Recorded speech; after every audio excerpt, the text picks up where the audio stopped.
They found her with her tongue cut out.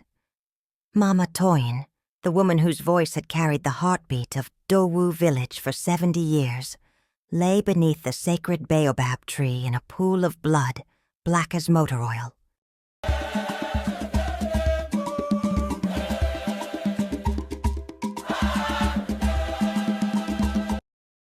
Her mouth, once filled with praise, songs, lullabies, and the ancient stories that kept their people alive, was now a cavern of silence.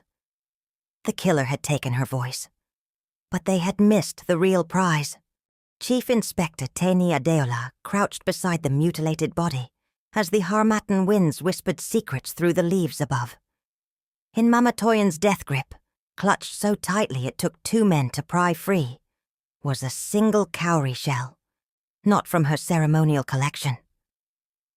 This one was carved with symbols Tini had never seen, symbols that seemed to writhe and shift in the firelight like living things. She was going to tell the story of the burning woman tonight, whispered young Asake, her voice barely audible above the wailing of the mourners. At the harvest moon ceremony, she said it was time the dead woman had her justice, the burning woman. Tini's blood chilled. She knew that story, or thought she did. Morenike, who died in the mysterious fire 15 years ago. But if Mama Toyin had been murdered to prevent that telling, it meant the story everyone knew was a lie. And in Adowu village, where stories were law and memory was currency, lies were worth killing for. The crowd parted as Teni stood, and in their eyes she saw something that made her hand instinctively move to her service weapon. They weren't just mourning. They were terrified, not of the killer, of the story that would never be told. The morning sun revealed what darkness had hidden. Mama Toyin lay in a pool of dried blood, her colorful gelée head wrap torn, her precious collection of cowrie shells scattered like fallen stars. Her storytelling staff, carved from Iroquois wood by her great-grandfather, was snapped in two. Tengni knelt beside the body, her trained eyes reading the scene like an ancient script. 3 sets of footprints in the red earth, defensive wounds on weathered hands, a struggle, fierce and desperate. "She fought," Detective Solar observed, his voice thick with respect for the elderly woman's courage. Village head Baba Olatubosun approached, his walking stick tapping rhythms of distress. Mama Toyin had no enemies. She fed the hungry settled disputes with her wisdom, kept our history alive with her stories. But Tini had learned that in murder, the victim often knew their killer intimately. The interviews began at dawn. One by one, villagers shared their memories of Mama Toyin's final day. She had been agitated, they said, muttering about old debts and truths that must be told. Young Folasade, barely 16, trembled as she spoke. "She came to my mother's shop yesterday, said she needed to speak to the whole family. My mother, my uncle Adegbit, and my grandfather. Said it was about my grandmother who died when I was small."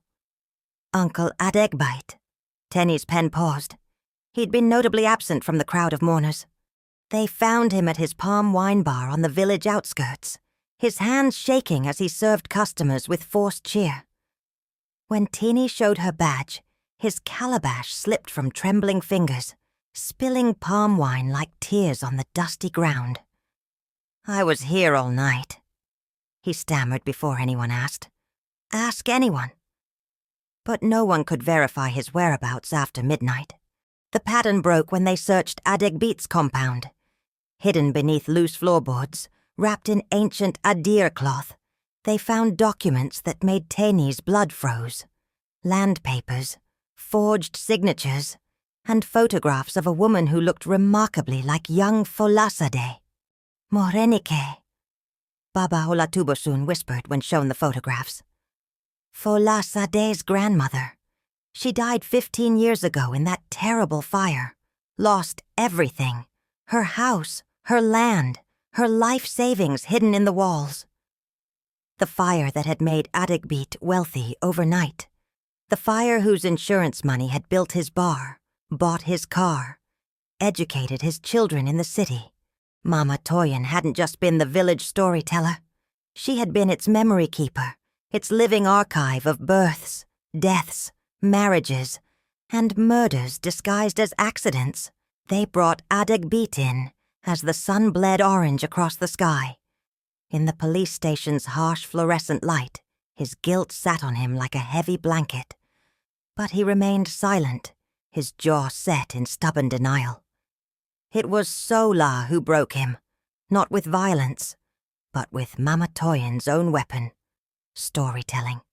"Let me tell you a story," Sola began, his voice taking on the rhythmic cadence of the alo. "Once there was a man consumed by greed. He coveted his neighbor's land, her savings, her prosperity. One night, when the Harmattan winds were strong and dry, he set a fire." "Stop," Adegbit whispered. But Sola continued, his voice rising like the flames that had consumed Morenike 15 years ago. "The woman died in the fire he started. Her granddaughter became an orphan. Her land became his. Her death became his life." I said stop. But the village rememberer saw. She knew. And when the granddaughter came of age to claim her inheritance, the rememberer prepared to speak. Adegbit's confession poured out like blood from a severed artery. The planned arson that went wrong. Morenike's accidental death in flames meant only for property. 15 years of guilt eating him alive. And Mama Toyin's promise to expose him once Folasa Day turned 18 next month. She was going to destroy me. He sobbed.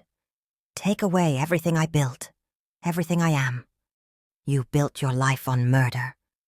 Tini replied, her voice cutting through his self-pity like a machete through tall grass. "Everything you are is death." At the trial, the evidence spoke louder than Adegbite's desperate lies. Fingerprints on Mama Toyin's broken staff. Fibers from his Agbada robe under her fingernails. The blood on his shoes that he'd tried to scrub away but technology could still detect. As the judge pronounced the life sentence, young Folasade wept, not just for her murdered benefactor, but for the grandmother she'd never known was murdered too.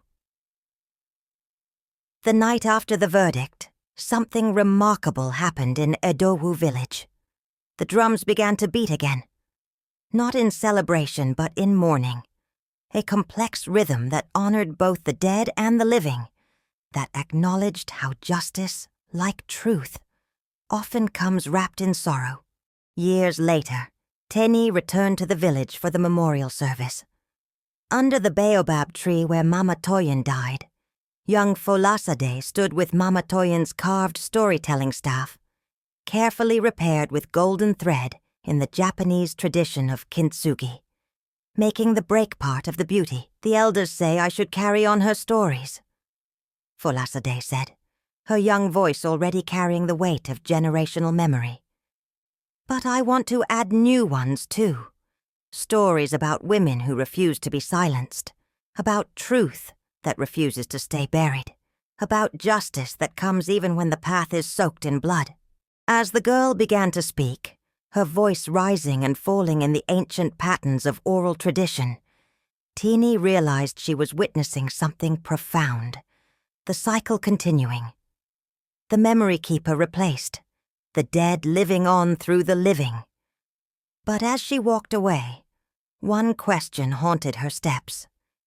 In a village where everyone kept secrets and memory was both weapon and shield, how many other truths lay buried beneath the red earth, waiting for their own storyteller to give them voice? The drums beat on into the night, and Tini knew they were not just honoring the dead, but calling to the living, reminding them that every story demands its telling, every truth demands its day, and every murder, no matter how well hidden, eventually demands its justice. In the end, as Mama Toyin had always taught, the ancestors don't just watch. Sometimes through the hands and hearts of the living, they act. The drums of Idowu village beat still, carrying stories on the wind, some old, some new, all necessary. For in the end we are all just stories waiting to be told, and the only question is whether we will be remembered as heroes or cautionary tales.